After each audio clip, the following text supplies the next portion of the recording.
How to export private key on Jupiter Crypto.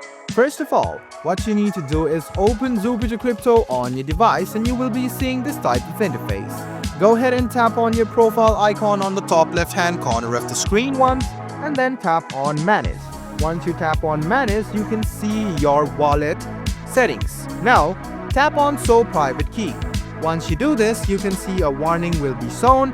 Make sure that you do not share this with anyone. Just go ahead and tap on Show Private Key and authenticate yourself. You can see this copy button, just go ahead and copy it, and if you want to view the private key, just go ahead and click on this eye symbol. Once you do this, you can easily check out your private key on this Jupiter Crypto app. I hope this video was helpful for you. Like the video, subscribe to the channel, and do hit the bell button for more. Hope to see you in the next video as well. Until then, goodbye and take care.